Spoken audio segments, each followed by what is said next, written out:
Muy buenas noches, estimados colegas, estimados amigos y amigas. Mi nombre es Carlos Arósquipa, soy médico salubrista y vamos a revisar en esta jornada algunos temas que son parte del temario que nosotros desarrollamos justamente para la preparación al examen nacional de profesionales de la salud.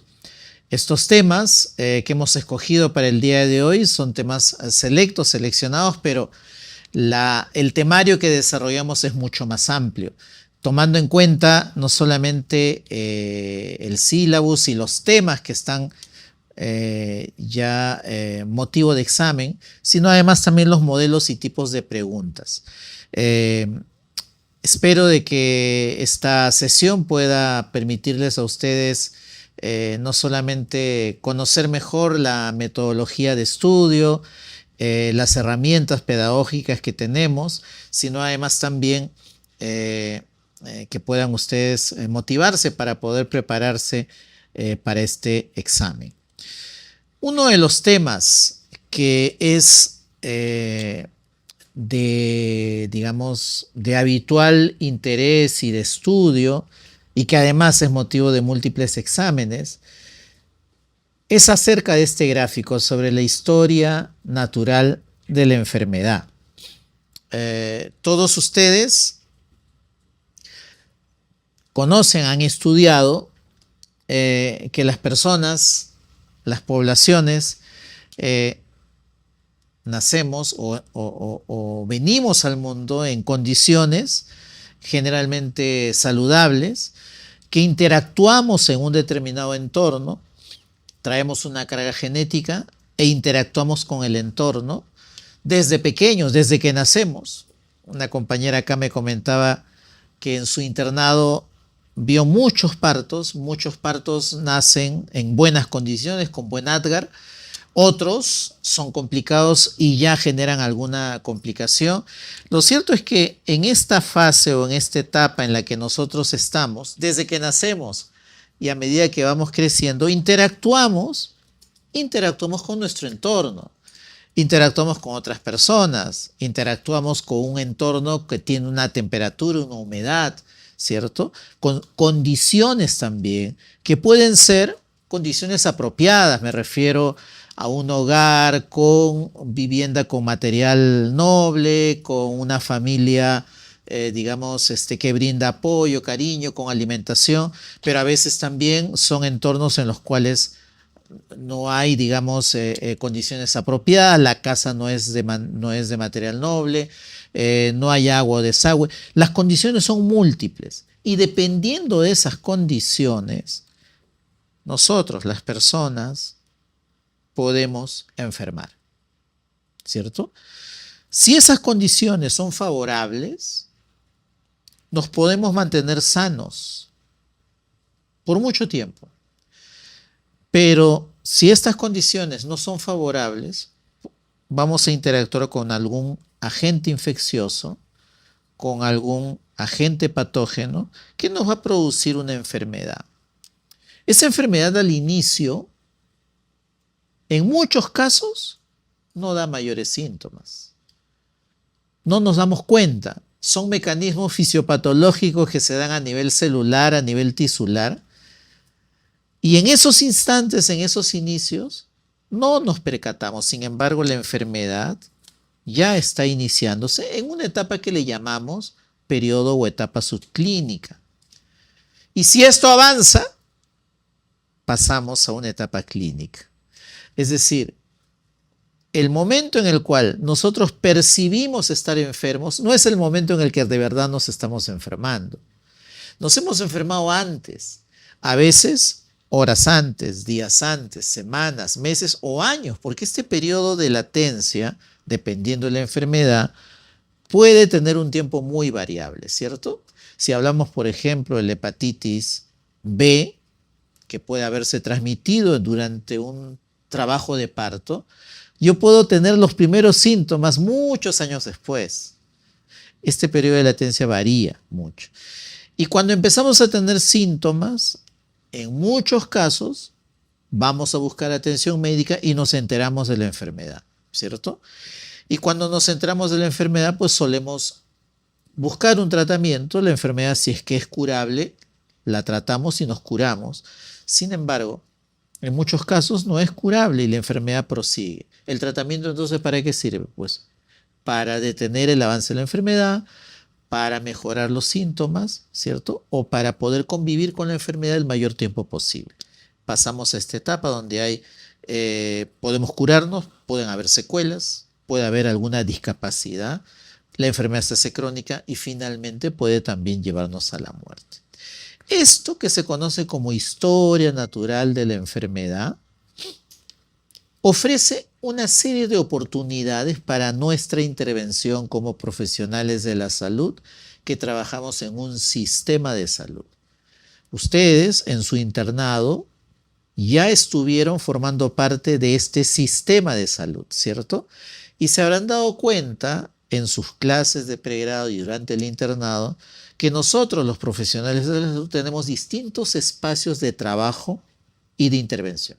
Uno de ellos, por ejemplo, que seguro ustedes han hecho cuando hacían en pregrado algún curso vinculado a comunidad, a medicina preventiva, habrán ido a las comunidades, habrán ido hacia un determinado territorio y habrán llevado mensajes que estaban orientados ¿a qué? A que los niños se vacunen, a que ingieran alimentos saludables, a que se laven las manos. ¿Eso cómo se llama en términos generales? Se llaman acciones de prevención primaria. La prevención primaria son todas aquellas acciones que hace el sistema para garantizar de que la persona sana se mantenga sana.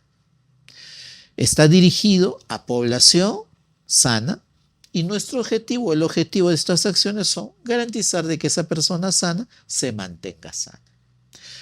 Una estrategia de prevención primaria muy conocida es la vacuna. ¿A quién se aplica la vacuna? Se aplican, como saben ustedes, lo más temprano en la vida, ¿cierto? Lo más temprano, desde que nace. ¿Y por qué se le vacuna a un niño desde que nace? Porque la vacuna produce un efecto en la persona, ¿cierto? Despierta su inmunidad y hace que esa persona, niño, niña, esté protegido contra la enfermedad. De tal forma que cuando el germen ingrese, el sistema inmunológico esté preparado y no se produzca una enfermedad grave o la muerte. Por esa razón, vacunamos a la gente mientras esté sana. Todos nosotros hemos recibido una cantidad determinada de vacunas en nuestra niñez. Hoy en día, ese número de vacunas es mayor, porque tenemos mayores vacunas y podemos proteger a esa población de mayor cantidad de enfermedades. Por ejemplo, ustedes seguro en su internado deben haber visto casos de cáncer al cuello uterino, ¿cierto? Vieron casos de cáncer cuello uterino y probablemente avanzados, es decir, donde ya poco se puede hacer. Bueno, los niños que están naciendo en los últimos años, niñas, niños, ya no van a tener ese cáncer, porque tenemos una vacuna contra el agente infeccioso más asociado a este cáncer, el virus del papiloma humano. El cáncer del cuello uterino dentro de algunos años va a ser ya cosa del pasado, por una estrategia de prevención primaria. Ahora, no es la única.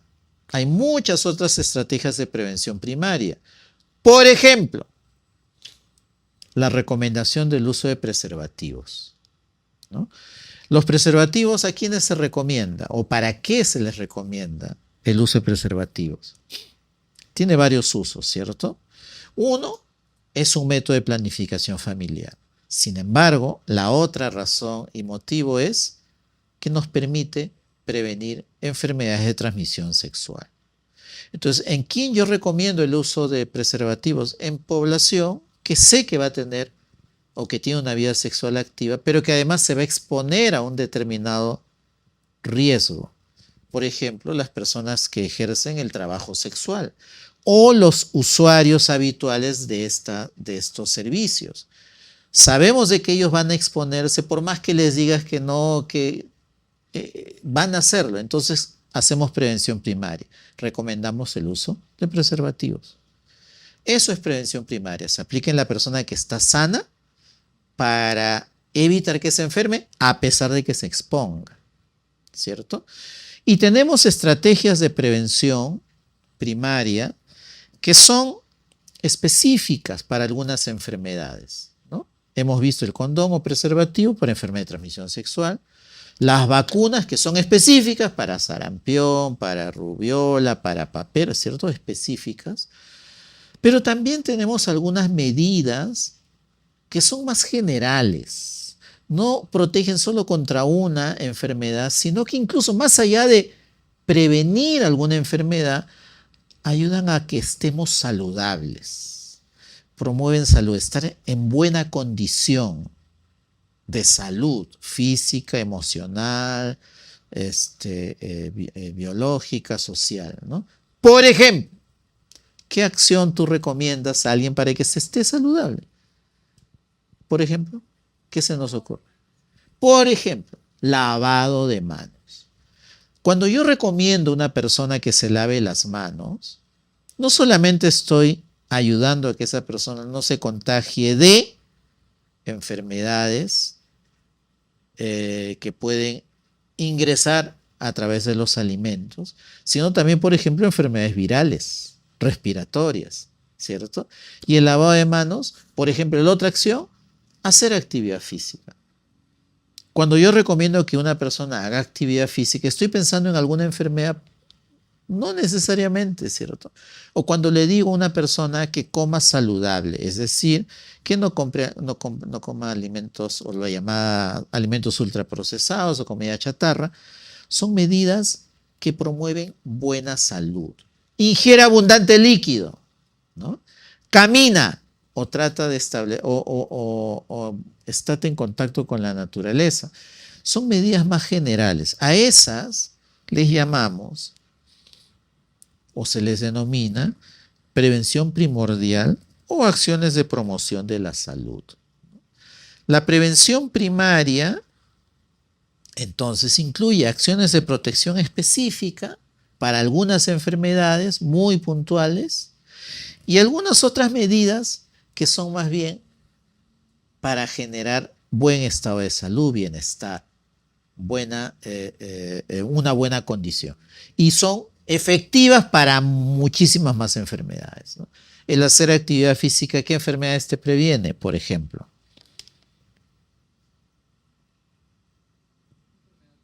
Cardiovasculares, ¿qué más? Trastornos mentales, ¿no? Que hoy en día, por ejemplo, están pero tan crecientes, ¿no? De manera significativa. Hace poco ha salido un estudio publicado en una revista de una universidad pública, la revista Anales de la Facultad de Medicina, donde describe el intento de suicidio en estudiantes de medicina. ¿Cómo creen que estaba? Altísimo, altísimo, muy alto, demasiado alto. Ahí puede funcionar medidas de prevención y promoción de la salud, ¿cierto?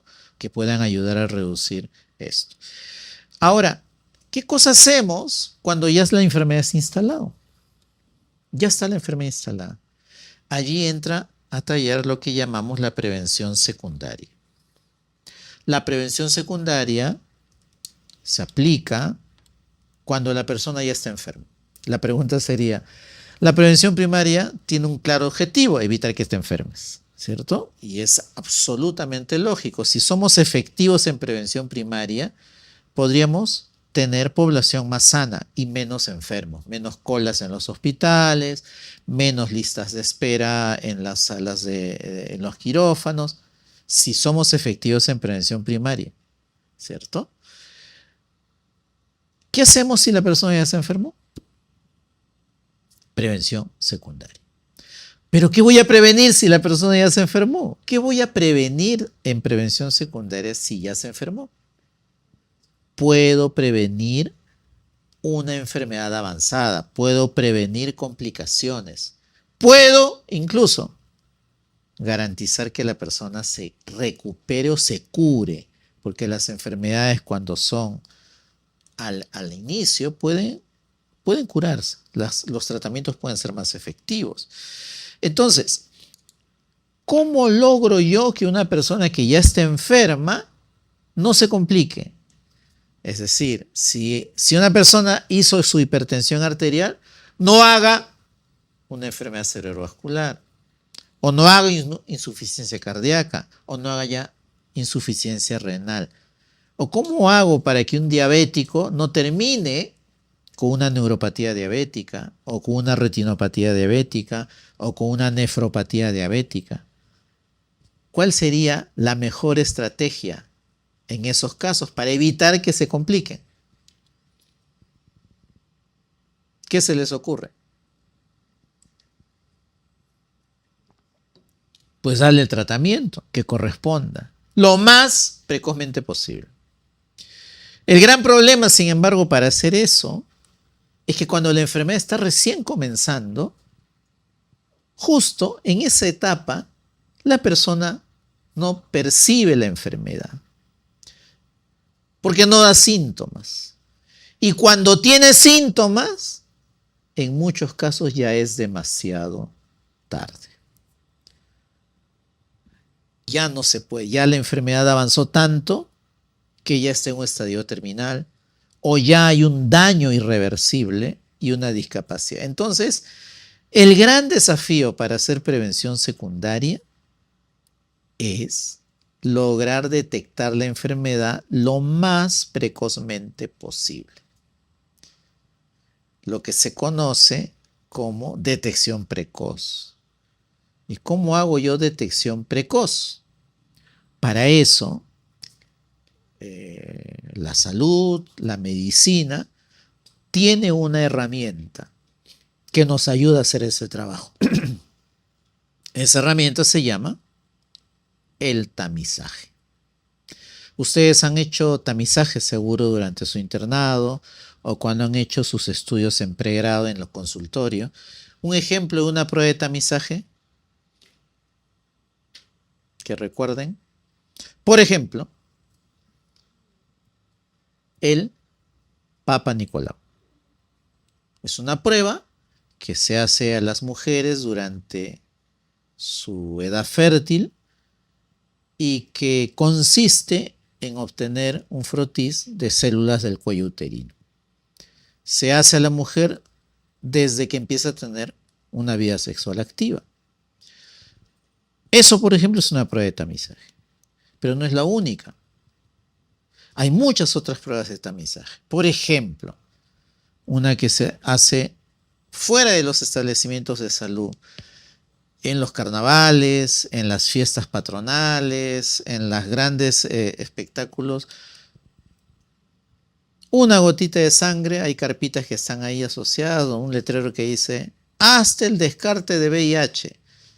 Y te dan una consejería y te dicen, solo necesito una gota de tu sangre. Entonces, una gotita de sangre, pasan 2-3 minutos y te dicen, ha salido negativo, tranquilo, no tienes nada. Y si sale positivo, en cambio, le dicen, señor, señora, usted puede tener VIH. Necesitamos hacerle otras pruebas. Eso se conoce como tamizaje. Permite detectar enfermedades en población aparentemente sana. En población aparentemente sana. Nosotros aquí estamos aparentemente sanos, pero podríamos tener alguna enfermedad que esté incubándose, ¿cierto? Entonces las pruebas de tamizaje se aplican justamente en población aparentemente sana. Y claro, de 100 personas tamizadas no van a salir muchos enfermos, pueden salir 1 o 2, pero ese 1 o 2 es un caso que tú detectas precozmente y en quien puedes, con un tratamiento efectivo y precoz, lograr que esa persona no avance hacia un estadio sintomático y mucho menos haga una discapacidad. Un hipertenso controlado desde temprana edad podrá morirse cualquier otra cosa, menos de una insuficiencia cardíaca o un ACV. Un diabético detectado precozmente y bien manejado desde el inicio, no hace nefropatía, retinopatía, no hace neuropatía diabética, puede vivir muchos años y fallecer de cualquier otra cosa menos de la diabetes o alguna complicación. E incluso un cáncer detectado precozmente y adecuadamente tratado puede ser curado, ¿no? Un cáncer de mama detectado precozmente puede prolongar la vida de la persona muchos años. Un cáncer del cuello uterino detectado precozmente literalmente puede solucionar y curar el problema. La prevención secundaria puede lograr ser efectiva evitando que las personas que ya están enfermas terminen en las colas de los hospitales buscando un tratamiento más especializado para una complicación. Tú has visto las noticias, ven las noticias y han visto lo que se ve en E-Salud, ahora hace poco en el Hospital Sergio Bernales. Una persona con diagnóstico de tuberculosis haciendo cola y durmiendo en el piso, esperando en el piso, ¿no? O en los hospitales de salud, la gente haciendo cola desde la madrugada para tener un servicio. ¿Qué cosa es lo que ha pasado ahí? Esas personas tienen enfermedades, pero ya están complicadas y requieren, por tanto, la atención especializada que solo se puede dar en los hospitales. ¿Qué cosa busca la prevención primaria? Que no lleguemos hasta ese estado y que se puedan detectar en la comunidad, en el centro de salud, y que allí puedan ser manejados, porque una hipertensión no complicada requiere tener un cardiólogo. No, la puede manejar un médico general, un buen equipo. Una diabetes también, no complicada y recién detectada, puede o requiere un endocrinólogo para su manejo. No, puede ser manejado desde un primer nivel fácilmente. Y logramos evitar que estas personas se compliquen y requieran una atención especializada. Pero para que eso ocurra, necesitamos hacer una buena prevención secundaria. Pero ¿qué pasa si la persona ya se complicó? Es decir, es diabético y ya está ciego, o ya tiene una pierna amputada. Es hipertenso y ya tiene un ACV. Es un paciente con cáncer y ya está en estadio avanzado terminal. ¿Qué cosa podemos hacer ahí? Ahí entra a tallar la llamada prevención terciaria. La prevención terciaria, la pregunta sería, ¿pero qué va a prevenir? ¿Qué voy a prevenir en prevención terciaria si ya todo lo malo ya ocurrió? Primero, que la persona ya se enfermó. Y segundo, que ya se complicó y ya está avanzada la enfermedad. ¿Qué puedo prevenir en prevención terciaria?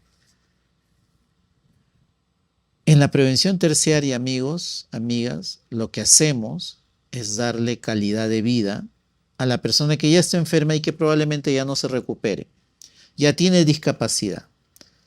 Y es tratar de que esa persona pueda insertarse socialmente, pueda valerse por sí mismo y pueda vivir el resto de su vida, de sus años que le queden, digamos, de la mejor manera posible.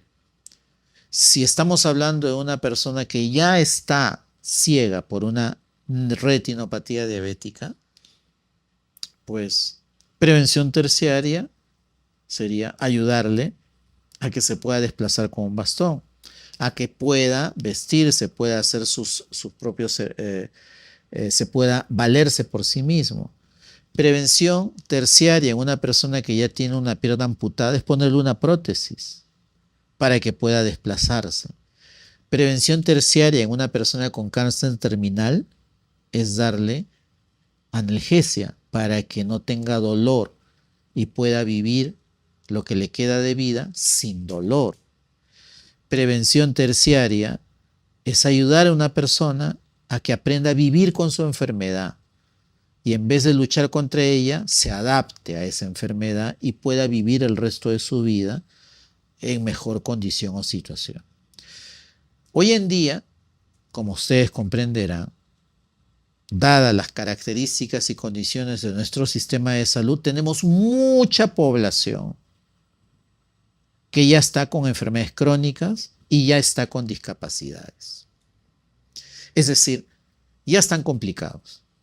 Y en ellos necesitamos muchísima prevención terciaria. ¿Sabes cuál es el principal problema de salud que le quita la mayor cantidad de años de vida por discapacidad a la población peruana e incluso la población global, a nivel global? ¿Sabes cuál es? Las lumbalgias. Las lumbalgias, nadie se muere de lumbalgia, ¿cierto? Pero la discapacidad que provoca y la cantidad de gente que la padece hace que se constituya un problema serio. Ustedes están jóvenes, así es que no tienen ese problema, pero van a ver a personas mayores quejarse de dolor de espalda, de hombro, de cintura, y los van a ver sufrir. El sufrimiento que produce el dolor es tremendo. Circulan por todas las especialidades y en muchos casos son sometidos a cruentos tratamientos, procedimientos y en algunos casos hasta cirugías que en vez de mejorarlos los empeoran y deterioran su calidad de vida, ¿no? Prevención terciaria es aliviar ese dolor. Y si es un problema que se puede solucionar, pues se soluciona. Pero si no, es aprender a que viva con esa molestia o con ese problema. Hoy en día, por esa razón, especialidades que están específicamente orientadas a prevención terciaria están creciendo en demanda por parte de los sistemas de salud y por parte de la población. Por ejemplo, ¿qué especialidad se focaliza mucho en prevención terciaria? ¿Cuál creen que sea?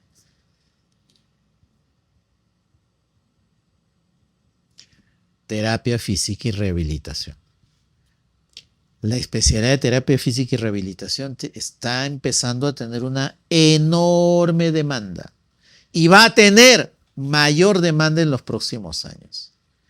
¿Por qué? Porque nuestra población se está envejeciendo y al envejecer estamos teniendo personas que viven más de 60, 70, 80, 90 años y a esa edad ya llegan con enfermedades y ya tienen discapacidades y requieren un abordaje. Pero el abordaje no puede ser un abordaje agresivo, como podría ser una persona joven con una enfermedad donde una terapia agresiva puede generarle curación o recuperación. A esas alturas hay que darle prevención terciaria, ¿no? Es muy importante esta prevención y cada vez hay mayor demanda. Pero en los últimos años se ha generado un nuevo concepto de una prevención adicional, la prevención cuaternaria. ¿Han escuchado hablar de la prevención cuaternaria? Ya. Ustedes cuando hicieron el juramento hipocrático, ¿se acuerdan o no? No hace mucho, ¿cierto? Les explicaron de que hay un principio ético en los médicos. Primero, no hacer daño. ¿Y qué es lo que estamos viendo en los últimos años? Que la medicina está haciendo daño, lamentablemente. ¿Cómo es eso que está haciendo daño si nuestro objetivo es más bien curar a la persona?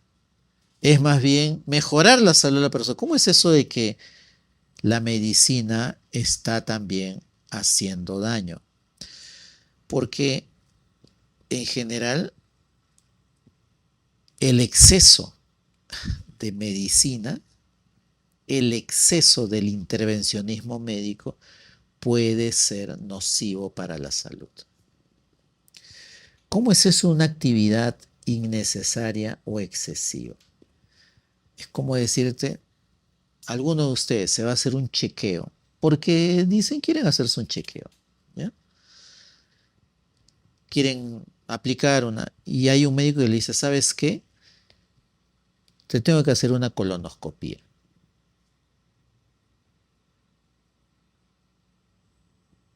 Entonces, pero yo solo estoy haciendo un chequeo, no tengo ningún problema. Te dicen, no, yo soy el médico, te tengo que hacer una colonoscopia. Hay mucho cáncer de colon que está empezando precozmente y ¿qué opinas?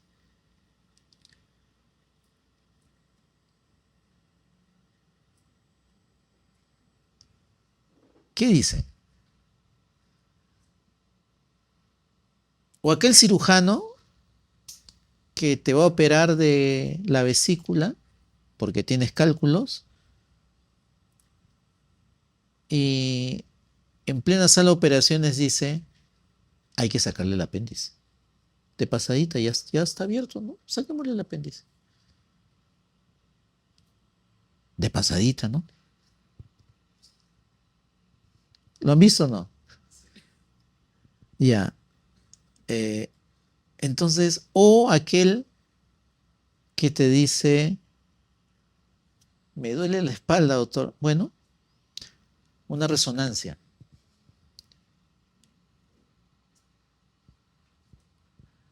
Tú dices, resonancia. Ya, pero hay procedimientos médicos que no son inocuos. O sea, que no son, que generan riesgos, ¿no? Además de algunos que son incómodos, como una colonoscopía, que es incómoda. No es que te vayas a morir con una colonoscopía, pero es incómodo y tiene riesgos, ¿cierto? Una resonancia es una exposición también a radiación alta. No es algo que bueno, ya pues me la hago, ¿no? Y me lo puedo hacer repetir cada semana. No es tan inocua, ¿cierto? Y por tanto, uno debería cuidar o racionalizar la exposición a personas, a pacientes, a estas excesivas pruebas que pueden tener en el fondo un fin altruista, ¿no? Yo quiero detectar algo a tiempo, pero también sabes que a veces hay otros fines detrás de ellos, ¿no? Porque cuestan y porque alguien tiene que pagar esos equipos, ¿no? Y mientras más pruebas haga yo, mejor. Entonces, eso es lo que ocurre. Y también ocurre el hecho de que cuando nosotros nos exponemos a un servicio de salud, por ejemplo, una persona que va a buscar atención médica ya de mayor edad, dice, bueno, voy a pasar pues por el cardiólogo, el endocrinólogo, el gastro y el neurólogo, porque me duele la cabeza. Y cada uno lo atiende y cada uno va a encontrar algo y le va a dar una receta. Y ese paciente, después de haber pasado por 4 especialistas, va a salir con 4 recetas, que si las toma las 4 juntas, va a terminar con una gastritis. Cada uno hizo un diagnóstico y dio un tratamiento, pero no tomó en consideración los otros tratamientos o diagnósticos que iba a recibir. Y vemos pacientes que están tomando 15, 20 pastillas, incluyendo algunas ampollas. Y en algunos casos, el tratamiento, la intervención es quitarle y reducirle y la persona empieza a mejorarse. Entonces, lo que vemos hoy en día es que hay también un daño en relación a el excesivo intervencionismo, ¿no? Y lo más cruento ahora y lo más duro y difícil, y que es un problema que está emergiendo con gran preocupación, la resistencia antimicrobiana. Producida, si bien es cierto, por la automedicación, en muchos otros casos es por una prescripción que hacemos a veces los médicos. No sé si ustedes han visto, en pandemia veíamos las recetas de los médicos. Era una bomba, 15, donde se daba de todo. Y eso es prescrito por los profesionales en servicios de salud, ¿no? Entonces, prevención cuaternaria, ¿qué significa? Proteger a la población de estos excesos que se pueden hacer, como por ejemplo el sobrediagnóstico,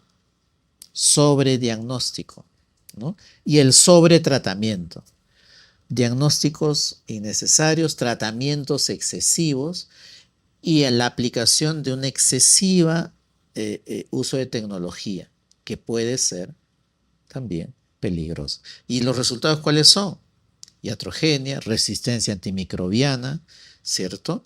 Y medicalizamos la vida cotidiana y le ponemos una etiqueta a la persona. A veces una persona va tranquila, contenta a hacer su chequeo y sale con una etiqueta.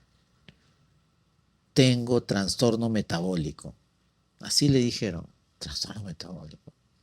O tengo una dislipidemia y sale ya con la etiqueta.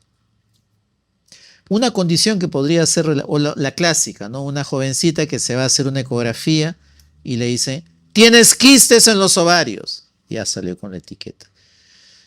Y tener quistes en los ovarios ya es una preocupación. Entonces, esto, ¿qué es lo que se plantea? Bueno, prevención cuaternaria, en la cual hay que pensar en la persona de manera integral y no por pedazos o por partes.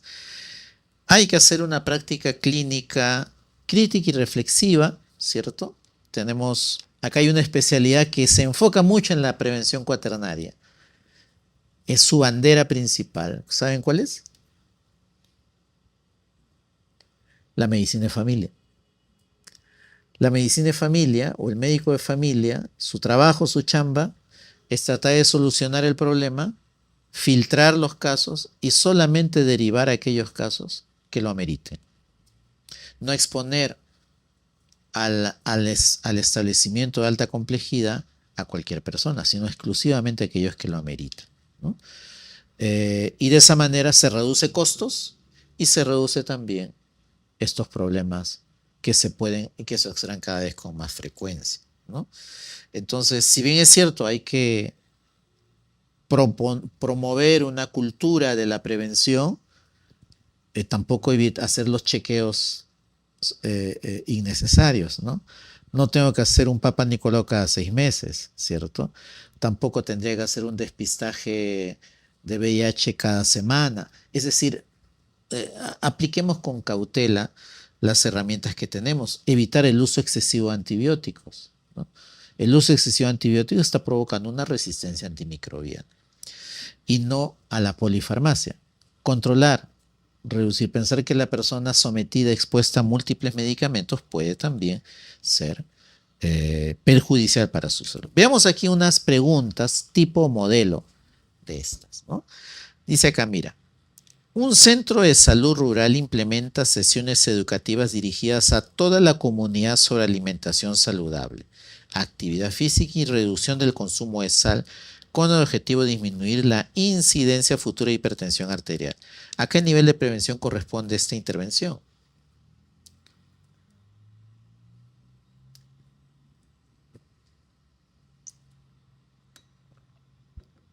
Primaria, secundaria, tercera o cuaternaria.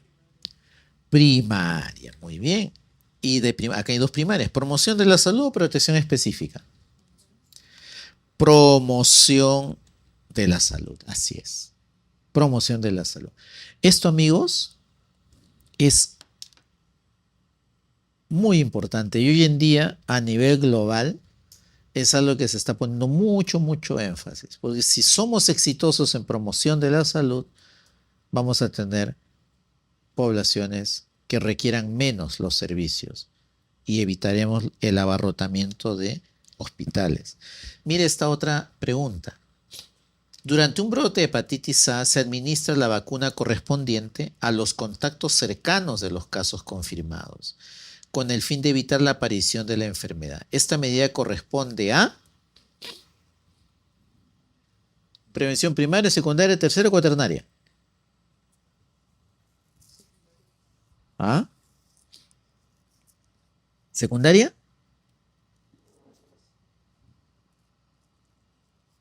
Fíjate, hay un brote de hepatitis A y se administra la vacuna a los contactos cercanos. Un contacto es una persona que ha estado o que vive o que ha estado en el mismo ámbito o territorio que el enfermo confirmado. El contacto no está enfermo necesariamente. El contacto es una persona sana, pero que podría enfermarse. ¿Ah? una protección específica. Las vacunas son protecciones específicas, ¿no? Hoy en día estamos ante un severo ataque a las vacunas. Las coberturas están reduciéndose dramáticamente. El sarampión, que ya había sido prácticamente eliminada su transmisión de la región, ha regresado. Se ha detectado un brote de sarampión en el Perú, ¿no? Entonces hay un serio problema ahí. Veamos acá otra pregunta. Dice, ¿el horizonte clínico marca el momento en que? El horizonte clínico marca el momento en que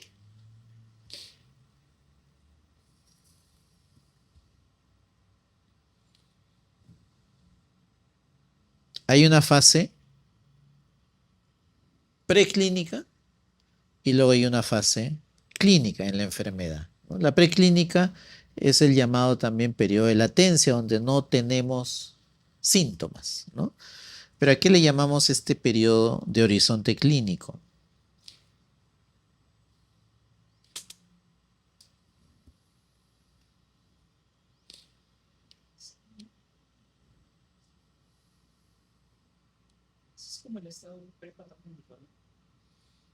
El estado prepatogénico es cuando la persona está sana. Pero el horizonte clínico hablamos ya después de que ha cruzado el umbral, ya estamos en el periodo patogénico. Pero en el periodo patogénico hay una etapa subclínica y una etapa clínica.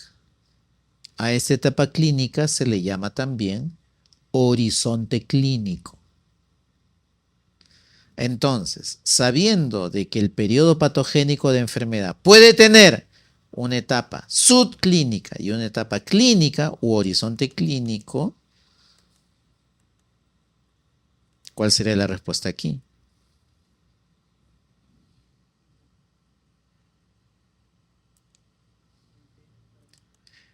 Así es, cuando la enfermedad se hace clínicamente evidente.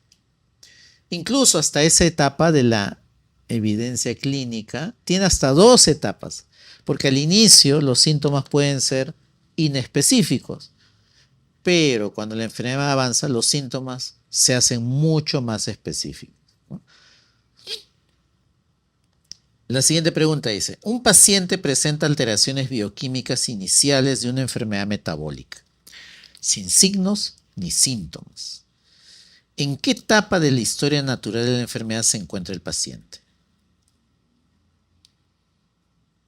Justamente, esta es lo mismo, pero ¿cuál sería la respuesta aquí?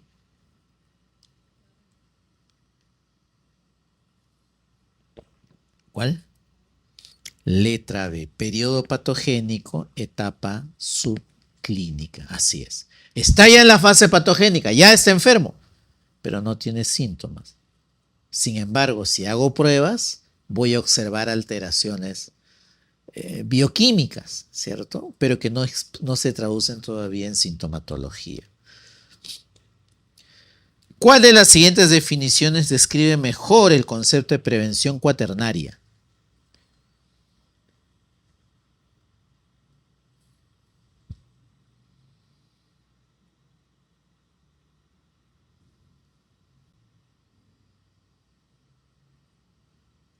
¿Cuál te parece?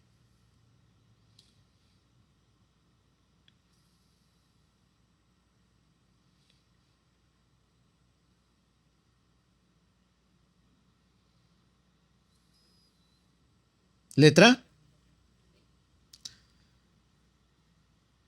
Prevención cuaternaria. Cuaternaria.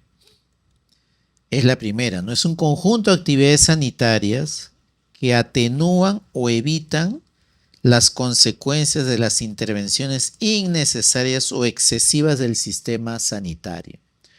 Prevención cuaternaria, por ejemplo, es decirle a un paciente que está tomando 20 pastillas y bajarle a 5. Y a veces nos toca hacer eso. Ir quitando, y ves tú cómo la persona se va recuperando. o, en el mejor de los casos, evitar que ocurra eso, ¿no? Evitar, prevenir que ocurra eso. Por esa razón, es bien importante el trabajo que hacen los médicos en los establecimientos de la comunidad. Si hacen bien su trabajo, que incluye prevención cuaternaria, el paciente, solo aquellos casos necesarios son los que pasarían al nivel siguiente, ¿no? Pero como tú sabes, hay personas que tienen dolor de cabeza y quiere que los vea el neurólogo. ¿Sí o no? ¿No? Quiere que los vea el neurólogo. O tiene un dolor de cintura y quieren que los vea el traumatólogo. ¿Cierto? O le duele la garganta y quiere que lo vea el otorrinolaringólogo. Entonces, o sea, y claro, ¿cuál es el riesgo? El riesgo es que ocurra una exposición a intervenciones que pueden no ser necesarias, ¿no? La otra pregunta dice, un médico atiende a un paciente de 25 años, sano, que solicita un chequeo completo, incluyendo tomografía de cuerpo entero por si acaso. ¿Te parece común eso o no? Hay gente que hace así. Quiero de todo el cuerpo. El médico le explica los riesgos de la radiación y la alta probabilidad de falsos positivos y decide no solicitar el estudio. ¿Qué tipo de prevención está aplicando principalmente el médico? Prevención cuaternaria. Porque déjenme decirles algo, ¿eh? Cuando uno hace estos procedimientos, encuentra cosas. Encontramos cosas. Y un profesional medio agresivo mete cuchillo. Mete cuchillo. Pero cuando tú analizas a nivel poblacional o en cadáveres, haces una serie de pruebas, encuentras en cadáveres que han fallecido por X razones, lesiones que podían haber sido tipificadas como cáncer, pero que nunca se tradujeron en una enfermedad invasiva, o lesiones que se autolimitaron y que tampoco requirieron mayor intervención y que pudieron evolucionar sin mayor complicación. Pero si tú haces una resonancia magnética, las encuentras, y si las encuentras, a ver, para el cirujano que no quiere cortar para sacarlo. Imposible, lo va a sacar. Y tú dices, ¿y si no lo hubieras detectado? Pues pudo no haber pasado nada a lo largo del tiempo, ¿no? Veamos esta pregunta, dice, ¿la prevención primaria actúa, si se acuerdan, en quiénes se aplica la prevención primaria? Así es, en gente sana, se hace antes de que la enfermedad ocurra, ¿cierto? Y la secundaria, cuando ya está la enfermedad, pero lo ideal es antes de los síntomas, ¿no? La prevención secundaria incluye dos cosas: diagnóstico precoz y tratamiento. La prevención secundaria incluye dos cosas: diagnóstico precoz y tratamiento. Claro, porque no se puede hacer tratamiento a toda la gente que está sana, solo para curar a uno que pueda estar enfermo. Se diagnostica precozmente para darle tratamiento, ¿no? Acá tenemos luego la siguiente. Si el paciente está sintomático y se hace tamizaje, estás haciendo ¿qué cosa? El tamizaje es una herramienta de ¿qué tipo de prevención? Tamizaje, prevención primaria, prevención secundaria. Así es. Tamizaje es prevención secundaria. Tamizajes son múltiples formas, ¿eh? Cuando tú le preguntas a la persona o a una población, levanten la mano los que tienen tos por más de 15 días. Eso es un tamizaje. De 100 te levantarán 3 personas. A esas 3 personas las jalas a un lado. ¿Y qué? ¿Tienen tuberculosis? No. Esas personas tienen un mayor riesgo de padecer tuberculosis. Y a esas les hago las pruebas necesarias. Pero eso es una prueba de tamizaje, por ejemplo, ¿no?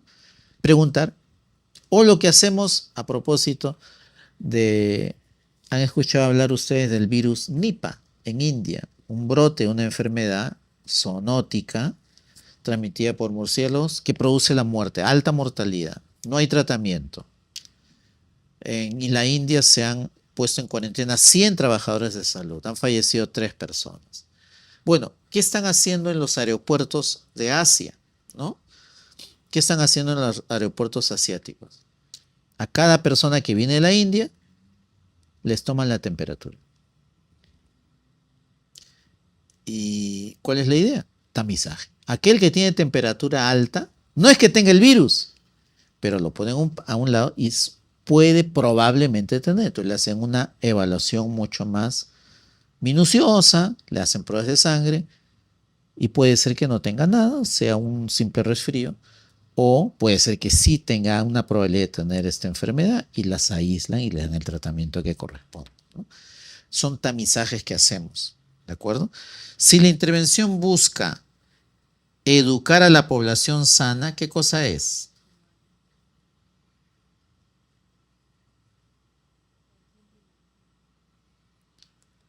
Eso es prevención primaria. Así es. Eso es prevención primaria. Si se actúa contra un agente específico, como a través de vacunas o micronutrientes, ¿qué cosa sería?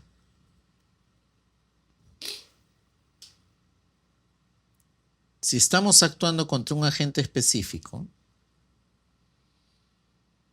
haciendo uso de vacunas o micronutrientes, en el caso, por ejemplo, de enfermedades eh, carenciales, eso sería una protección específica, ¿no? Ya no se ve mucho ahora, pero hace muchos años se veía enfermedades carenciales, ¿no? Como el escorbuto, la pelagra, ¿cierto? Debidas a la carencia específica de algunas vitaminas, ¿no? Entonces, en esos casos, ¿cómo evitas tú que eso ocurra? Dándole o administrándole esas vitaminas con las cuales podrían padecer, ¿no? Y las vacunas que son medidas de protección específica.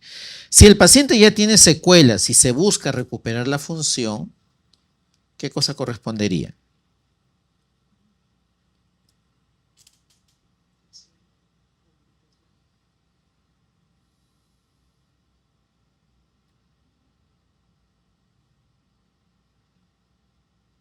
¿Qué correspondería? Eso es prevención terciaria. La prevención terciaria se aplica cuando ya no solamente está enfermo, sino tiene secuelas. ¿Y qué buscamos hacer? La rehabilitación social de la persona, ¿cierto? Hay una medicina cada vez más en boga en los servicios. Incluso se han desarrollado y se están creando servicios especiales. Se llama medicina paliativa.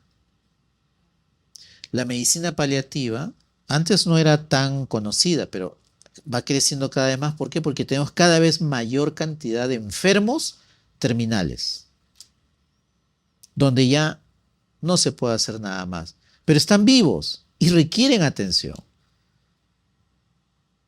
Pero la atención y los cuidados son para mejorar la calidad de vida. Ni siquiera para extender la vida, para mejorar la calidad de vida. Eso es prevención terciaria. Los servicios paliativos son cada vez servicios más urgentes y necesarios en los hospitales, ¿no? Y tú los vas a ver. En el INEM, servicios paliativos. En los hospitales de la Seguridad Social, medicina paliativa, ¿no? Si hay cambios fisiopatológicos sin síntomas clínicos, la enfermedad está en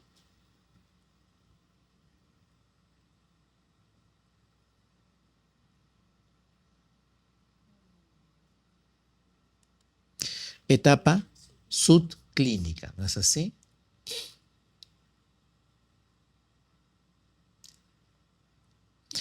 Cuando aparecen signos y síntomas, se ha cruzado así es, el horizonte clínico. Muy bien, el horizonte clínico.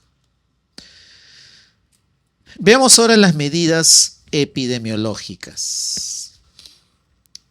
¿Cómo medimos nosotros en salud pública? Fíjate, una particularidad o diferencia que hay entre la salud pública y la epidemiología y la medicina que hemos aprendido en la universidad es que mientras que en los servicios de salud atendemos individualmente a personas que tienen un nombre, una edad, una enfermedad, signos y síntomas, y quienes reciben una receta, digamos, individualizada, en la salud pública y en la epidemiología lo que hacemos es tratar poblaciones de cientos, miles o millones de habitantes. Ustedes, cuando hagan su serum, en el serum te van a decir, doctor, doctora, usted es la médica en este distrito, en este pueblo, usted es responsable de la salud de esta población. Bueno, ¿cómo hacemos ese trabajo? Una de las primeras cosas que hacemos es medir la salud de esa población. ¿Tú cómo mides la temperatura de una persona? Con un termómetro. ¿Cómo mides el peso de una persona? Una balanza. ¿Cómo mides el peso de una población? ¿O cómo mides la salud de una población? Ya no de una persona. Porque para las personas tenemos herramientas de medición, ¿no? Tenemos termómetro. Quiero saber la frecuencia cardíaca, tu reloj, ¿no? ¿Quieres medir la presión? Tu tensiómetro. Pero ¿y si es de una población? ¿Cómo mido yo la mortalidad en una población? Entonces, en esos casos utilizamos estas medidas. Estas medidas que son o pueden ser, digamos,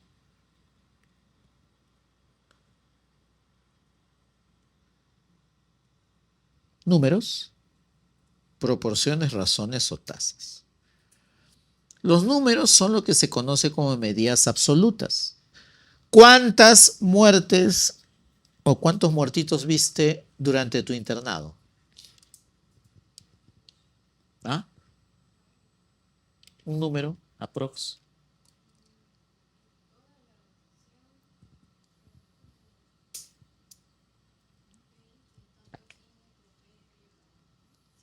$20.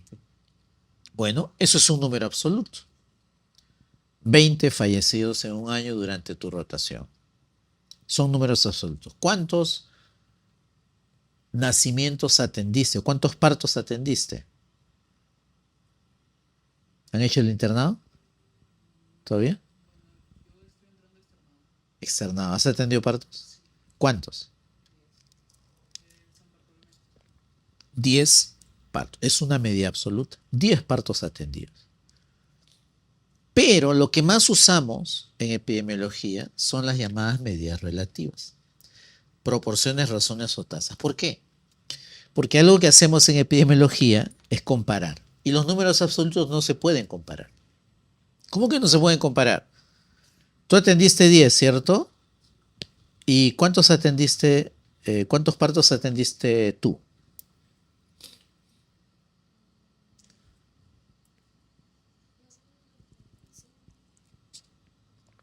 35. Ahora, ¿yo puedo comparar 10 con 35? Sí, son números, puedo decir 35 es mayor que 10. Sin embargo, cuando hablamos de poblaciones, no es lo mismo atender 10 partos en una población de medio millón o 1 millón que atender 35 partos en una población de 5.000. ¿Cierto? No puedo comparar esas cifras porque pertenecen a poblaciones de tamaños diferentes. En cambio, las medidas relativas sí nos ayudan a hacer eso. Nos ayudan. Y por eso es que usamos más proporciones, razones y tasas. ¿Y cuáles son esas medidas? ¿Qué cosa medimos? Medimos dos cosas principalmente: enfermedad y muerte. La enfermedad la medimos con dos indicadores: incidencia y prevalencia. Incidencia y prevalencia.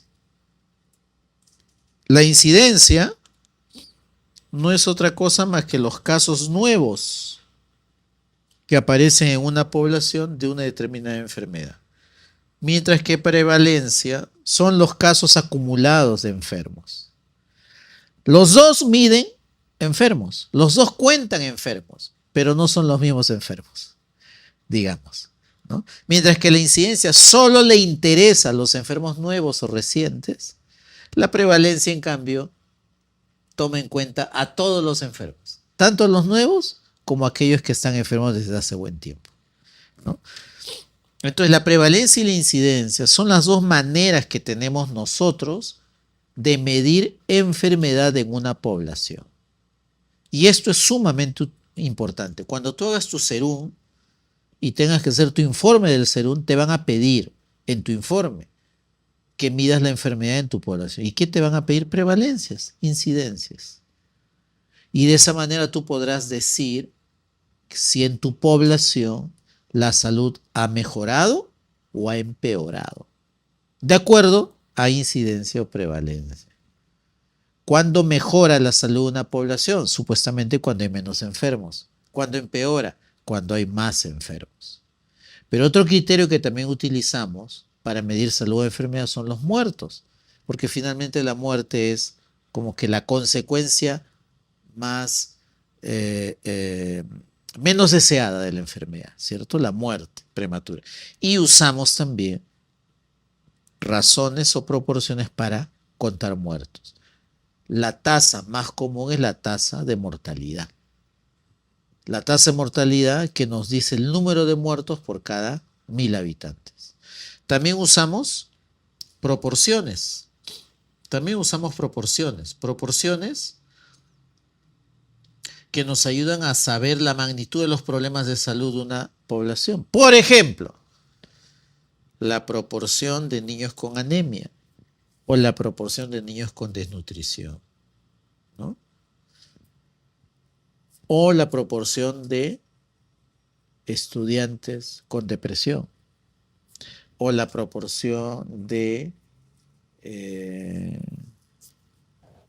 mujeres con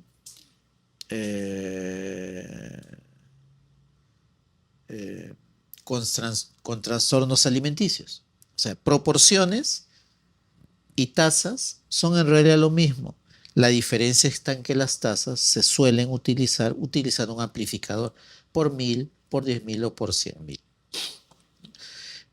Estos indicadores, que no son otra cosa más que cocientes, nos ayudan a mostrar la enfermedad y la muerte en una población. La prevalencia y la incidencia son las formas más comunes que usamos para medir enfermedad y ambas están vinculadas o asociadas matemáticamente. La prevalencia es igual a la incidencia por la duración de la enfermedad, de tal manera que si sabes la duración de una enfermedad y conoces la incidencia, puedes estimar la prevalencia, o viceversa. Si sabes la prevalencia y sabes cuánto dura la enfermedad, puedes estimar la incidencia. Esta relación matemática nos ayuda a poder conocer estos indicadores de enfermedad, ¿no? Acá tenemos, por ejemplo, un ejemplo sobre esta relación matemática. Si la incidencia actual o anual de una enfermedad que ha permanecido estable a lo largo del tiempo es del 2% y la duración de la enfermedad es de 10 años, desde que se diagnostica hasta la curación o fallecimiento, la prevalencia puntual de dicha enfermedad será aproximadamente, entonces me piden la prevalencia, yo sé la incidencia, 2%, 0.02, la duración de la enfermedad es 10 años, entonces la prevalencia será la multiplicación de la incidencia por la duración de la enfermedad, que sale, nos da una prevalencia del 20%. Tú puedes hacer esa estimación. Entonces, si algo caracteriza a quienes trabajan atendiendo poblaciones, no solamente pacientes, sino eres responsable de la salud de una población, vas a usar, tienes que usar incidencia, prevalencia, razones, proporciones o tasas, ¿no? Que nos van a ayudar a mostrar el buen trabajo que puedas estar haciendo o la grave situación de salud que pueda tener una población. Estos son como que nuestro tensiómetro para quienes trabajamos en población. O sea, ¿cuál es la herramienta de medición que tiene un médico que es responsable de la salud de una población de 1 millón de habitantes? Porque, ojo, hay médicos responsables de la salud de 1 millón de habitantes. Como también hay médicos responsables de la salud de 100.000, de 5.000, de 15.000, de 20.000. Cuando vayas a hacer tu serum, te vas a dar cuenta de esos médicos que son responsables de la salud de poblaciones. De hecho, a ustedes cuando sean serumistas, algunos les van a decir, doctor, doctora, usted es responsable de esta población. Así que usted se tiene que hacer cargo. Y allí la chamba no es atender a uno por uno a todos, porque va a ser imposible. Ahí tienes que identificar cuándo hacer prevención primaria, secundaria, terciaria o cuaternaria, dependiendo de las características de tu población. Y tendrás que mostrar tu trabajo usando estos indicadores. O tendrás que mostrar la gravedad de la salud de la población para pedir más recursos, más personal, más medicamentos, más presupuesto. Estos indicadores son sumamente importantes. Uno de los usos de estos indicadores, ¿sabes cuál es? Tener más plazas remuneradas de internado. ¿Cómo las universidades solicitan al Estado, es salud, sanidades, ministerio, más plazas para internado? Dicen, miren los indicadores de salud. Necesito más plazas de internado. ¿O cómo fundamentan que hayan más plazas de residentado? Con indicadores de salud. Se fundamenta que hayan más. Dicho sea de paso, estos indicadores también permiten a quienes toman la decisión de abrir el tablero de vacantes, en base a indicadores, identifican qué especialidades son las que más vacantes van a dar. ¿Tú crees que las vacantes por especialidad se dan por popularidad? No, se dan por necesidad de la población. ¿Y cómo yo sé qué especialidades necesito más? Usando indicadores. De tal manera que un año puede haber más vacantes para una especialidad y en otras menos vacantes. Está en función a la necesidad. Porque en el Perú, a diferencia de otros países, la especialidad la paga el Estado. Eso no ocurre en todos los países, ¿eh? Hay otros países donde el que quiere hacer especialidad tiene que sacar dinero de su bolsillo y pagar para especializarse. Aquí no. Entonces, como el Estado pone la plata, el Estado decide qué vacantes son las que necesita el país. Y usa ¿cómo hace eso? Usando indicadores de salud. Entonces es muy importante. Fíjate, uno de los indicadores más usados es la prevalencia, ¿no? Y la prevalencia que mide la cantidad total de enfermos, esto aquí está expresado por este recipiente con es como que ese nivel de líquidos es la prevalencia, imagínate. Y ese nivel de líquido puede aumentar porque hay caños que le añaden más enfermos, y ahí también puede bajar porque hay vías de escape. ¿Cuáles son los caños que aumentan el nivel de este recipiente? Los casos nuevos, incidencia. Pero también pueden producir un aumento de casos nuevos, la migración de casos. Gente que llega a mi población ya enferma, se suma a mis enfermos, ¿cierto? Eso produce un aumento del nivel. Pero ¿qué cosa puede producir una reducción del nivel? Obviamente uno es que se curen, pero también se reduce el nivel cuando la gente se muere o migra a otro país. En Venezuela, por ejemplo, la prevalencia de VIH bajó dramáticamente. ¿Pero sabes por qué bajó? Porque emigraron los enfermos. Si se quedaban, se morían. Emigraron. Y al emigrar, su prevalencia bajó, ¿cierto? Entonces la prevalencia puede subir o bajar por múltiples razones. No necesariamente porque la población está más enferma. Por ejemplo, mira, si tú evitas que los enfermos se mueran, ¿cómo yo evito que un enfermo se muera? Pues dándole tratamiento, ¿cierto? Si soy exitoso dándole un buen tratamiento a un enfermo o a los enfermos, ¿qué va a pasar con mi prevalencia? ¿Ah? Va a subir. Claro, va a subir porque le estoy cortando una vía de escape. Va a subir. ¿Y eso es bueno o malo?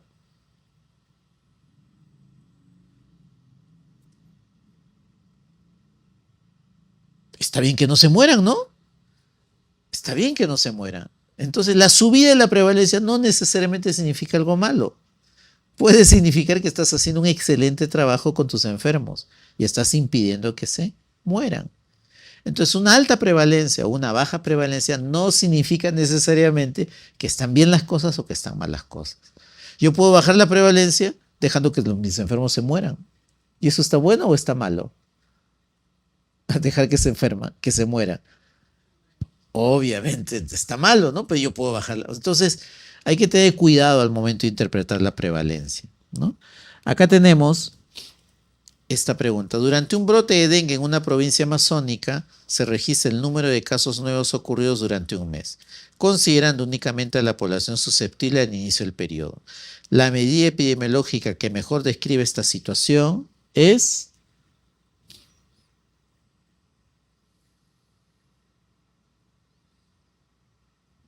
Aquí hace referencia a casos nuevos.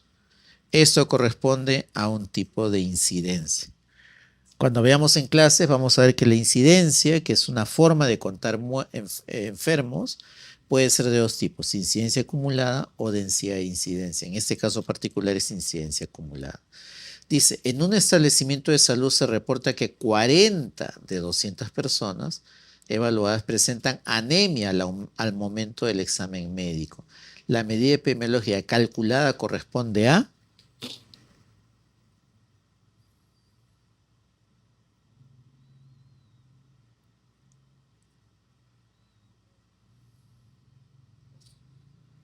Aquí sería prevalencia. La prevalencia, eh, la, uy, la prevalencia eh, la prevalencia es, a ver, aquí no sé qué cosa he hecho. Vamos a ver.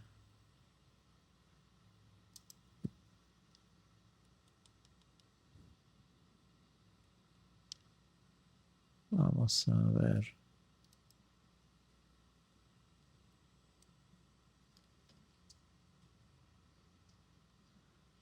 A ver, le pedimos ahí apoyo a nuestro asistente técnico. Si me pueden escuchar, por favor. Se ha ido la pantalla.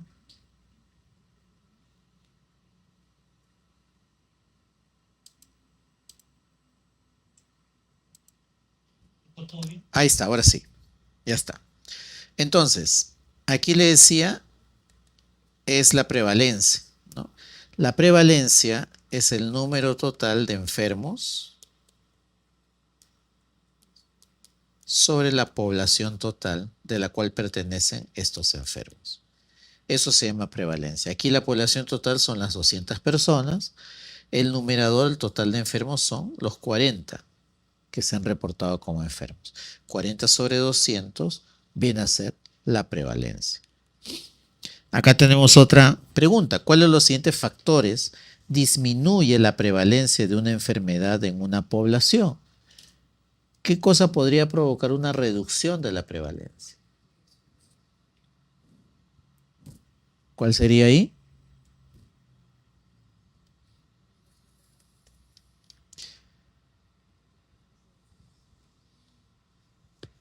¿Cómo yo reduzco la prevalencia? Una manera es haciendo que los enfermos se curen, ¿cierto? Si hago que se curen, el nivel va a bajar. La curación es como una vía de desfogue, ¿no? Que se cure. En una comunidad de 1.500 habitantes se identifican 300 personas con obesidad. Durante el último año se diagnosticaron 45 casos nuevos. ¿Cuál de las siguientes opciones es correcta?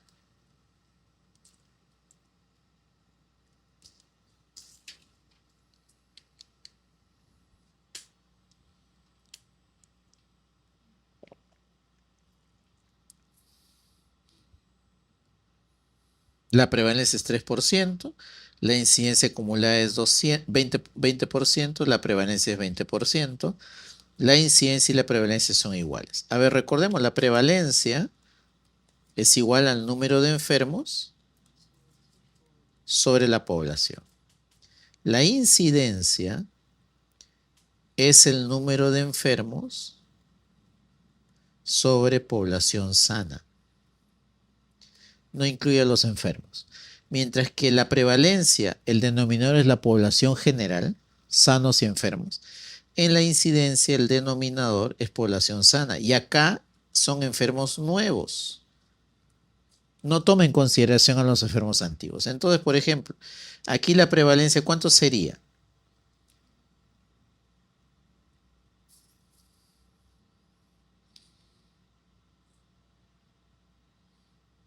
300 personas con obesidad.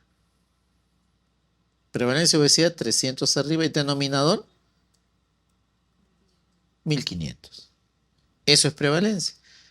Pero la incidencia dice, durante el último año se diagnosticaron 45 casos nuevos. Esos casos nuevos son los que van al numerador. 45. Y el denominador sería la población sana. ¿Cuánto sería la población sana? En este caso, la población sana, estamos hablando de 1500, ¿cierto? 1500, pero ya sabemos que hay 300 que son obesos. Entonces, ¿cuántos serían los sanos? 1200. Esa sería la incidencia. Entonces, de estas, ¿cuál es la respuesta correcta?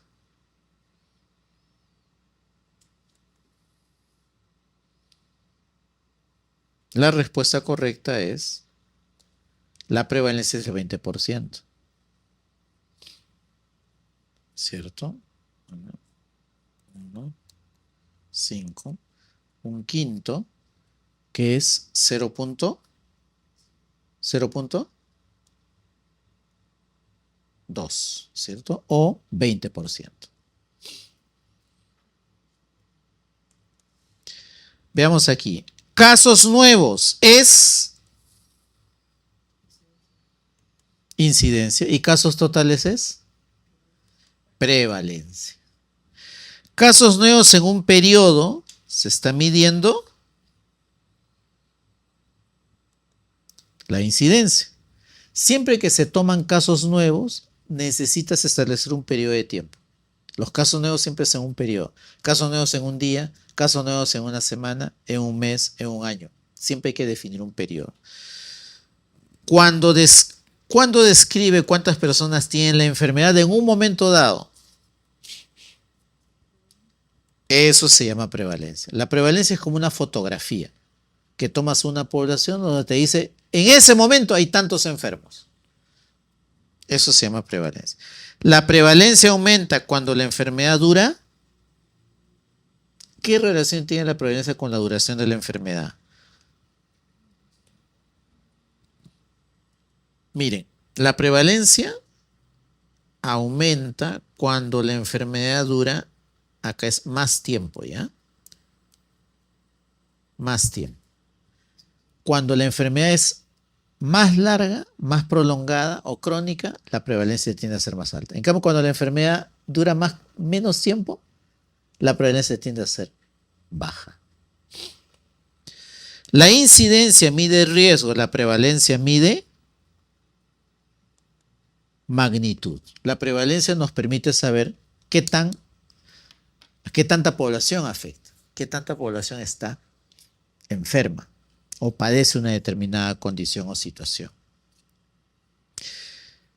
Un odds ratio es una medida de asociación menor de 1, indica que el factor actúa como el odds ratio puede ser igual a 1, mayor a 1 o menor a 1. Es una medida de asociación. Cuando es igual a 1, significa que no hay asociación. Cuando es mayor a 1, hay asociación causal. Y cuando es menor a 1, hay asociación de protección, ¿no? Entonces acá me dice, menor a 1 indica que el factor actúa como protector. Esto lo vamos a ver cuando veamos medidas de asociación. Hay medidas que nos permiten probar o demostrar la asociación que hay entre un factor de riesgo y un efecto o daño, una enfermedad. Usamos en epidemiología el loss ratio y el riesgo relativo. Son medidas de asociación y gracias a estos indicadores yo puedo probar que el cigarrillo es causa de cáncer de pulmón o puedo probar que la sal el incremento de la sal puede producir hipertensión arterial y una serie de elementos o factores que nos permiten a nosotros identificar factores de riesgo causal. Un riesgo relativo igual a 1, ¿qué significa? El loss ratio y el riesgo relativo en este caso tienen la misma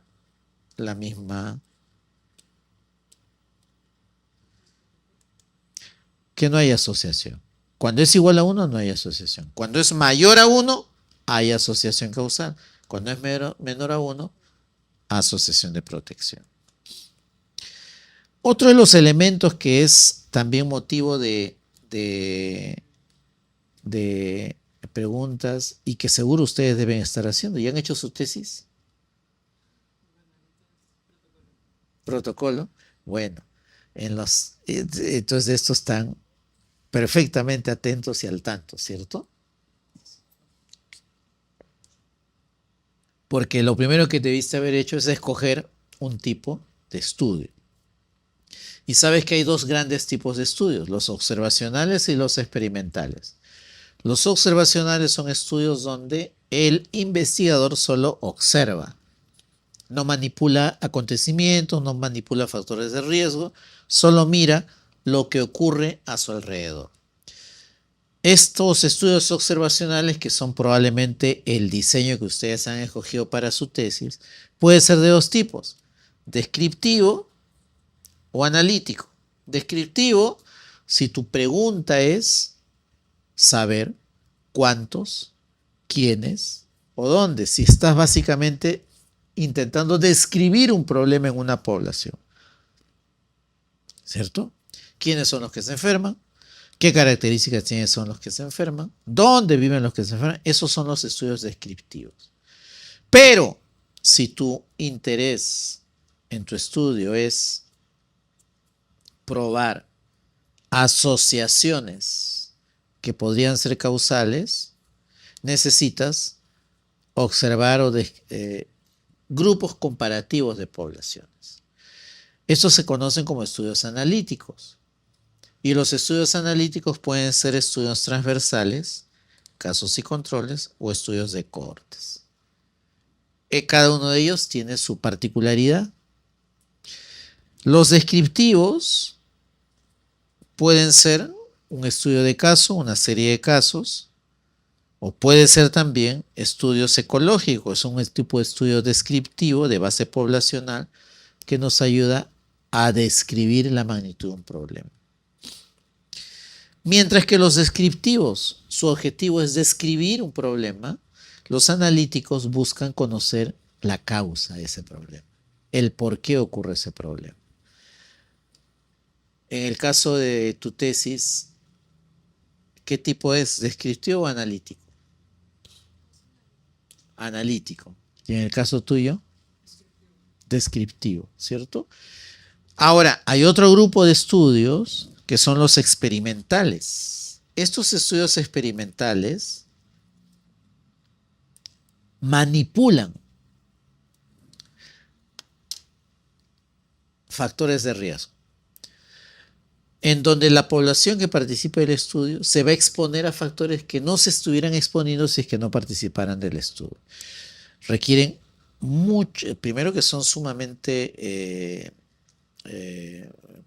más sofisticados, deben tener mucho cuidado porque la población que participa del estudio se somete a un riesgo y la población debe saber, hay que darles algo a cambio, pero son los que nos permiten sobre todo probar la eficacia terapéutica de nuevas drogas, de nuevos procedimientos quirúrgicos, nuevos métodos preventivos, nuevos regímenes dietéticos, es decir, intervenciones que usamos para solucionar un problema, que pueden ser medicamentos, pueden ser procedimientos quirúrgicos, pueden ser medidas preventivas promocionales, ¿cierto?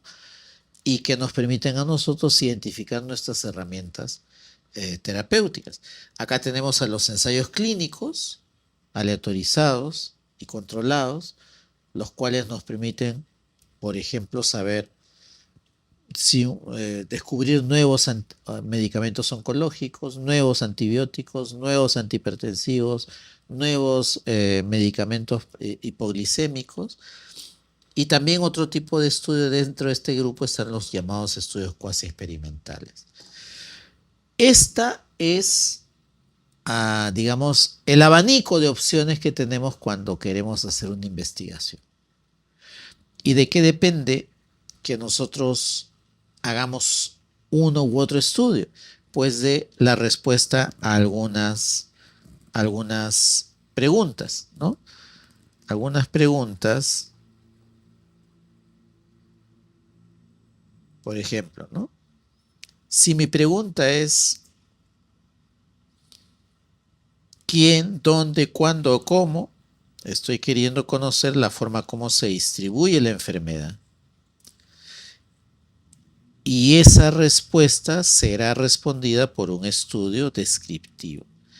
Pero si lo que estoy queriendo responder es por qué ocurre esta enfermedad en una determinada población, si mi pregunta va por el por qué y no por quiénes, dónde, cuándo, cómo, necesitaré hacer un estudio analítico. Los estudios analíticos requieren hipótesis. Y las hipótesis suelen surgir de estudios descriptivos.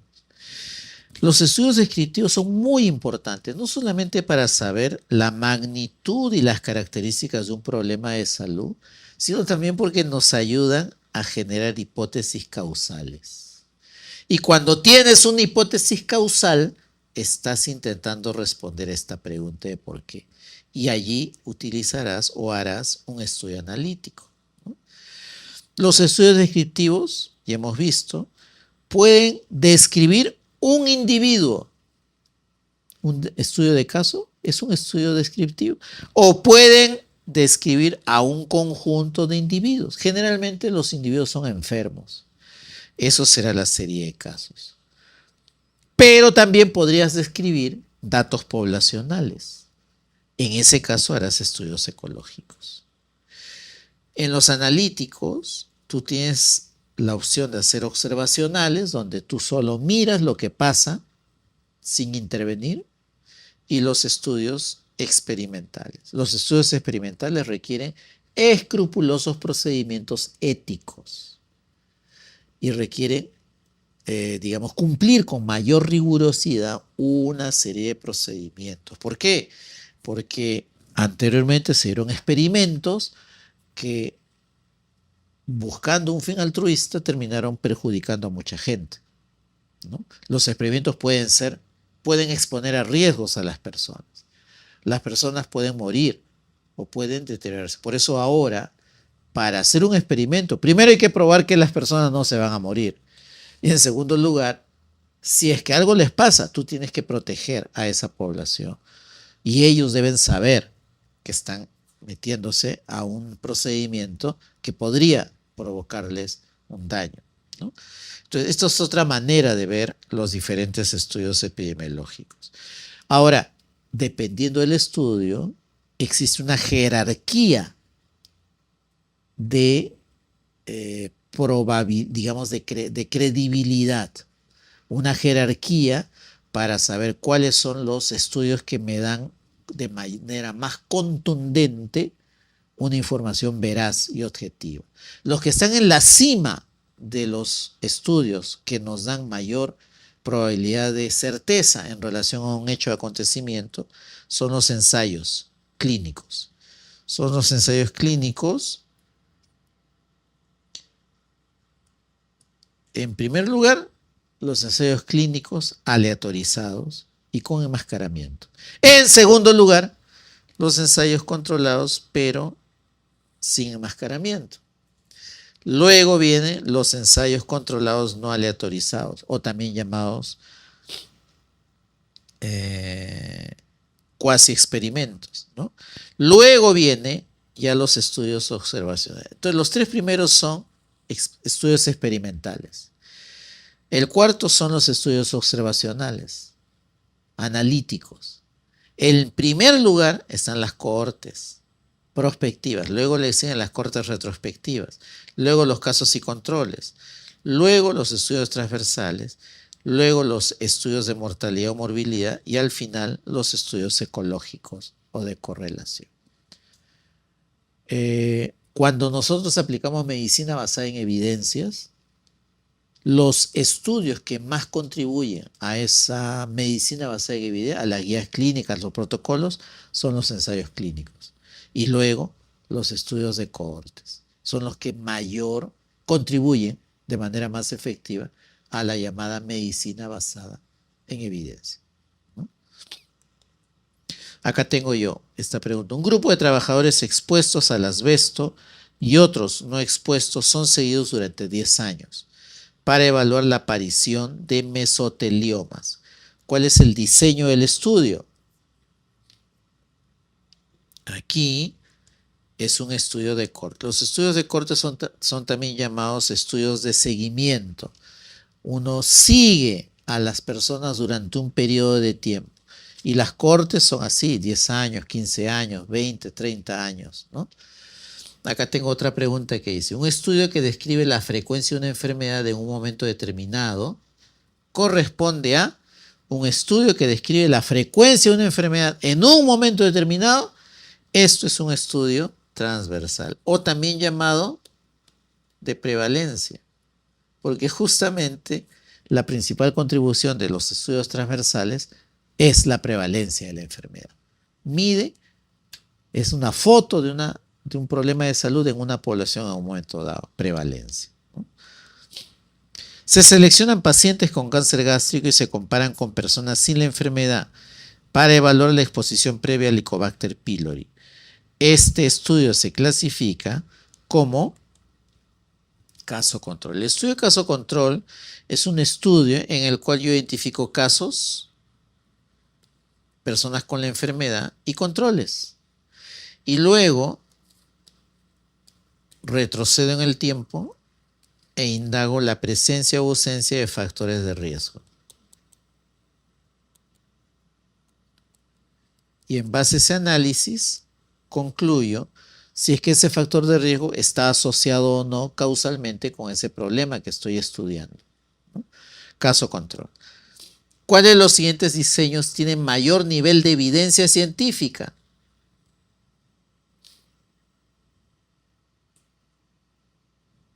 Estudio observacional, cohorte, serie de casos o ensayo clínico. ¿Cuál? Que tiene mayor evidencia. ¿Ah? Ya lo habíamos visto justo. ¿Cuáles estaban en la cumbre, en la cima? Los experimentos, es decir, el ensayo clínico. Los experimentos son los que tienen mayor evidencia clínica. De esos, luego, después de los experimentos, están los estudios de cohortes. Y luego están los casos y controles. Y al final están los descriptivos, serie de casos. Los estudios observacionales, en los estudios observacionales, el orden, exposición, enfermedad define el diseño. Es decir, ese es el orden natural, ¿cierto? Primero está la exposición y luego aparece la enfermedad.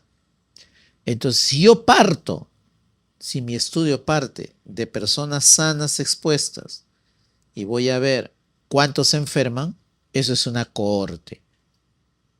Pero si en cambio voy a identificar gente que ya está enferma y voy a buscar en su pasado la presencia o no de la exposición, ese es un estudio caso-control.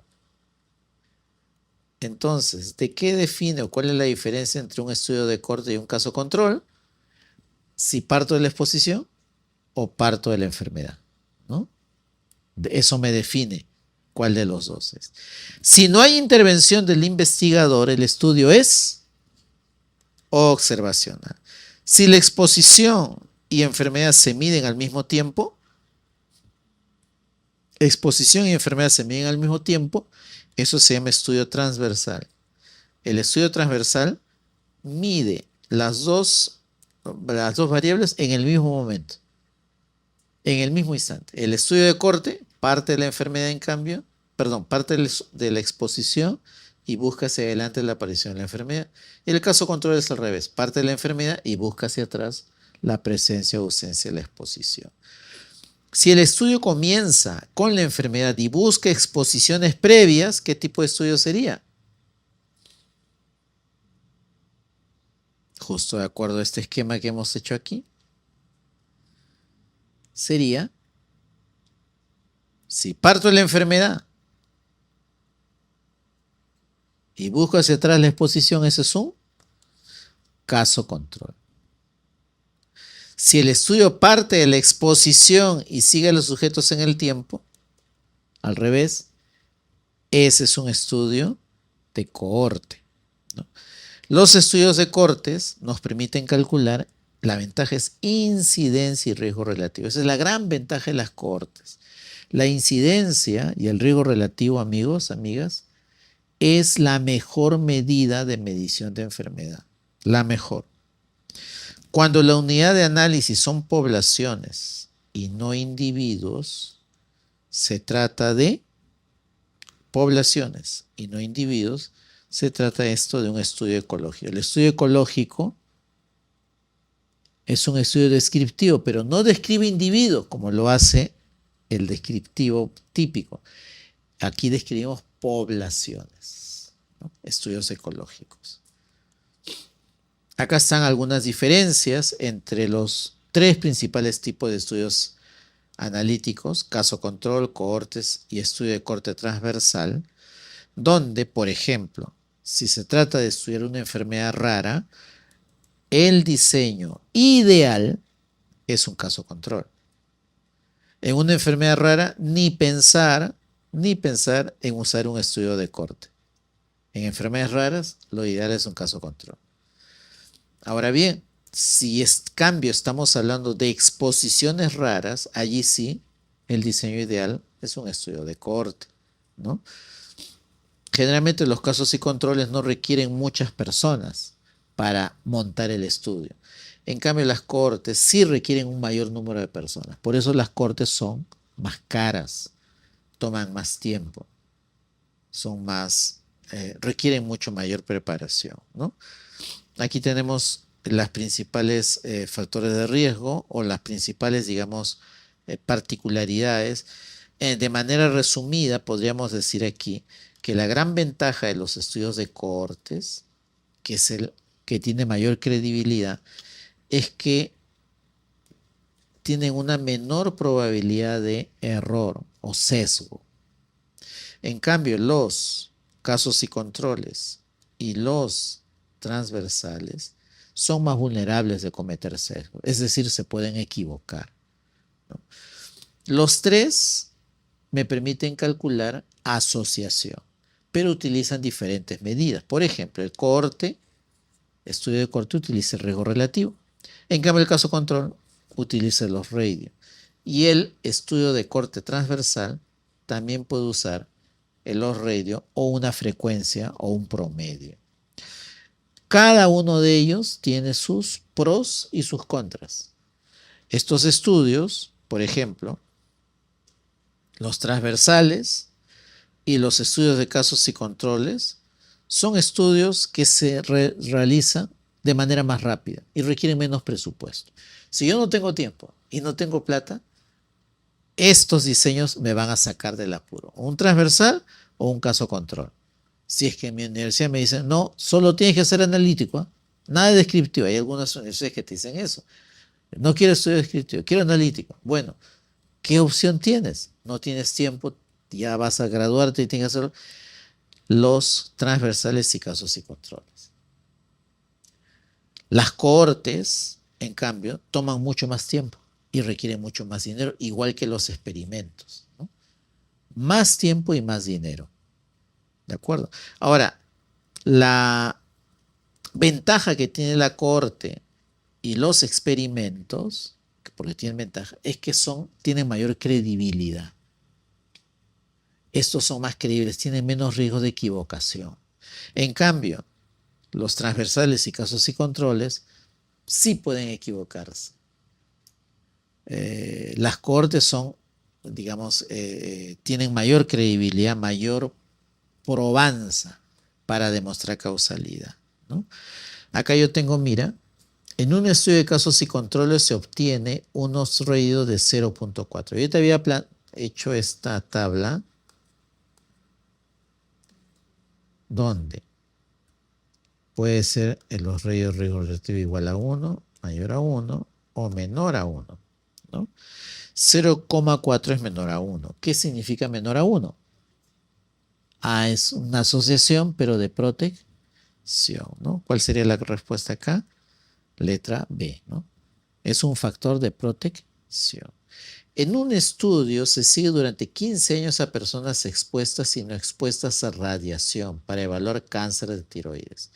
El análisis principal compara incidencia entre grupos. ¿Cuál es la medida adecuada para probar asociación?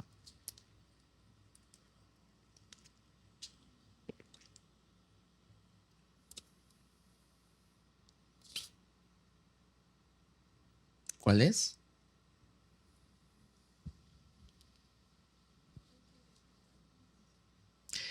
Este es un típico estudio de cohorte. Es un típico estudio de cohorte. Y en los estudios de cohorte, la medida de asociación que utilizamos es el riesgo relativo. El riesgo relativo y el odds relativo miden asociación, pero entre los dos, el de mayor credibilidad, el mejor, es el riesgo relativo. El odds ratio lo utilizamos porque se aproxima al riesgo relativo, pero el riesgo relativo es la medida de asociación ideal. Es la mejor. El problema está que para poder calcularla necesito hacer un estudio de cohorte. Y como ya expliqué, los estudios de cohorte suelen tomar más tiempo y requieren más dinero. Es bien difícil encontrar en estudiantes de pregrado hacer estudios de cohorte, a menos que tengas presupuesto y lo hayas empezado cuando empezaste la carrera. Puede ser, ¿no? Cuando empezaste la carrera, empezaste el estudio, puedes a los 7 años, 6 años terminarlo. Puedes hacer una cohorte. Pero las cohortes requieren buen tiempo de seguimiento, ¿no? Un estudio analítico observacional con alta frecuencia de sesgo, bajo costo y duración corta corresponde a...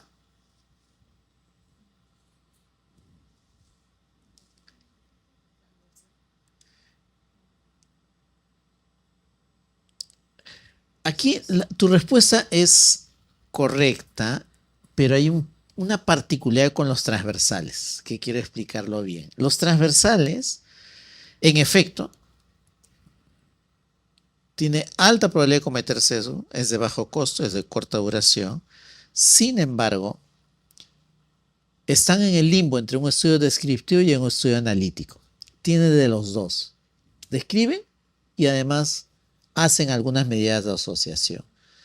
Pero debido a esa condición, ¿no?, de ser descriptivos y parte analíticos, en muchas clasificaciones no lo consideran un estudio analítico observacional puro. Los estudios analíticos observacionales puros son el cohorte y el caso control. El transversal es un híbrido. Es mitad descriptivo, mitad analítico, ¿no? Tiene esa condición. Es parte de uno y parte de otro. Entonces acá el analítico observacional puro que tiene esta particularidad es el caso control. Un investigador desea estudiar la enfermedad de von Willebrand. Es una enfermedad rara, ¿no? ¿Cuál es el diseño más adecuado? ¿Cuál era el modelo en enfermedades raras?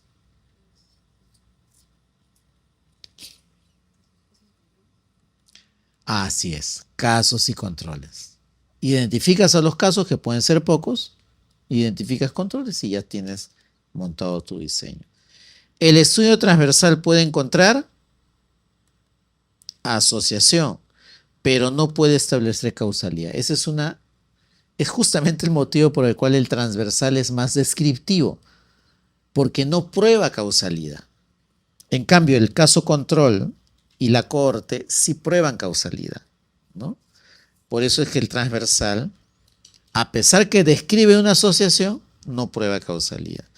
Las enfermedades raras se estudian mejor con casos y controles. Las exposiciones raras se estudian mejor con cohortes, mientras que las enfermedades raras, ideal es un caso control. En las exposiciones raras, el diseño ideal es el estudio de cohorte. Estudio que suele ser más largo, costoso y con menos sesgo, ¿cuál sería? La cohorte. Toma más tiempo, más costosa y tiene menos sesgo. ¿Comparado con quién?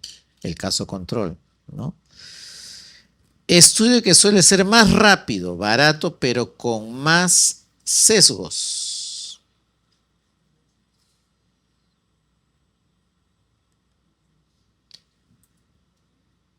Más rápido, barato, con más sesgo, caso control. Pero el más rápido, más barato y con más sesgos, incluso que el caso control, el transversal, ¿no? El transversal que tiene esta naturaleza híbrida, ¿no? En algunas universidades permiten hacer estudios transversales, ¿no? Estudio preferible cuando se quiere evaluar varios desenlaces o varios posibles efectos. Aquí es el estudio de cohortes. La ventaja de la cohorte es que tú puedes analizar varios posibles desenlaces con una sola exposición. Transversal mide prevalencia, casos y controles, odds ratio, y las cohortes, riesgo relativo. Así es. Y finalmente, para acabar esta sesión maratónica de temas que van a ser abordados en sesiones mucho más largas, donde vamos a explicar cada tema con mucho mayor detalle. Ahora estamos haciendo como un rápido repaso de algunos temas emblemáticos. Está el análisis estratégico institucional, que se traduce a través de la elaboración de los planes estratégicos que incluyen un componente donde se debe definir la misión, la visión y los valores organizacionales, y luego lo que se conoce como el análisis FODA. El análisis interno, que mide las fortalezas y debilidades institucionales, y el análisis externo, las oportunidades y las amenazas. Amigos, chicos, chicas, ustedes van a llegar, cuando ejerzan ya como médicos, como médicas, a una institución, que puede ser un hospital, puede ser una red, microred, un centro de salud, un puesto de salud, una clínica. Van a llegar a una institución. Y en esa institución que llegue, van a encontrar de que una de las primeras cosas es un plan estratégico. Y en muchos casos ustedes van a participar de la elaboración de ese plan estratégico. Y en algunos van a tener que conducir la elaboración de ese plan estratégico. Pues bien, lo que se hace en ese plan es desarrollar este marco estratégico institucional, ¿no? Donde se definen estos diferentes elementos. Un hospital define como parte de su planeamiento estratégico la siguiente frase: brindar atención integral, segura y humanizada a la población, priorizando a los grupos vulnerables. ¿Qué corresponde a esto? ¿La visión, la estrategia, la misión o el valor organizacional? La misión, así es. La misión es lo que hace la institución. La visión, en cambio, es a lo que aspira a ser, lo que aspira a ser dentro de 5 años, 10 años, 15 años. El análisis FODA permite principalmente, ¿para qué sirve? Definir valores, formular estrategias, establecer indicadores, medir productividad. El FODA, formular estrategias institucionales. Permite formular estrategias institucionales. Del análisis FODA salen las estrategias. ¿Cuáles de los siguientes elementos corresponde a un factor interno dentro del análisis FODA? El análisis interno de un análisis FODA. Los recursos humanos especializados. El análisis interno corresponde a las características internas de la institución. El análisis externo está por fuera, aquellos que ya no dependen de nosotros. El análisis interno corresponde a factores que dependen de nosotros, ¿no? Ser un hospital líder a nivel nacional en atención especializada y uso de tecnologías innovadoras para el año 2030.